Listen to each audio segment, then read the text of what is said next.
வாலாந்தூர் நாட்டின் வம்சாவளியினரின் வழிபாட்டு முறை. அங்காள பரமேஸ்வரி தெய்வம் கரூர் அருகே உள்ள ஓமந்தூர் நாயக்கர்களுக்கு சொந்தமான தெய்வமாகும்.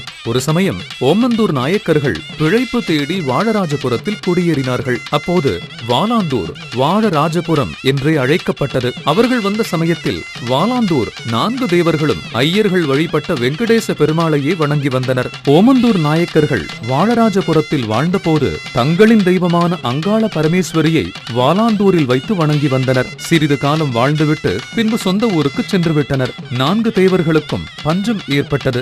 அங்காள பரமேஸ்வரி தெய்வமும் நாயக்கர்களும் வாழ்ந்தபோது செழிப்பாக இருந்த 4 தேவர்களும் நாட்டாமங்கலம் அக்காமகன் சக்கரையும் ஓமந்தூர் சென்று நாயக்கர்களையும் அவர்கள் வணங்கிய அங்காள பரமேஸ்வரி தெய்வத்தையும் கொண்டு வந்து வாழராஜபுரத்தில் சேர்த்து அங்கு கோவில் கட்டி நாயக்கர்களையே பூசாரியாக்கி வழிபட்டு வந்தனர். அன்று முதல் இன்று வரை நாயக்கர் சமூகத்தைச் சேர்ந்தவர்களே வழி வழியாக பூசாரிகளாக இருந்து வருகின்றனர். அதற்கு பின்பு 4 தேவர் வம்சமும் பல்லாயிரக்கணக்கில் பெருகி சின்னி வீரத்தேவர் வம்சம் ஆரியப்பட்டியில் குடியேறி கல்யாண கருப்பு கோவிலை குல கோவிலாகவும், கட்டக்கடாய் தேவர் வம்சம் சொக்கத்தேவன் பட்டியிலும் வாழ்ந்து கொண்டு ஐயனார் கோயிலையும், வெள்ளையாண்டி தேவர் வம்சம் சக்கிலியங்குளத்தில் வாழ்ந்து கொண்டு பெத்தனசாமி கோயிலையும், சின்னக்காமத்தேவர் வம்சம் கன்னியம்பட்டியில் வாழ்ந்து கொண்டு காமாட்சி அம்மனையும் தங்கள் குல தெய்வமாக வழிபட்டு வருகின்றனர். 4 தேவர்களுக்கும் தங்களுக்கென்று தனித்தனி கோவில்கள் இருந்தாலும் வாலாந்தூரில் இருக்கும் அங்காள பரமேஸ்வரி தெய்வமே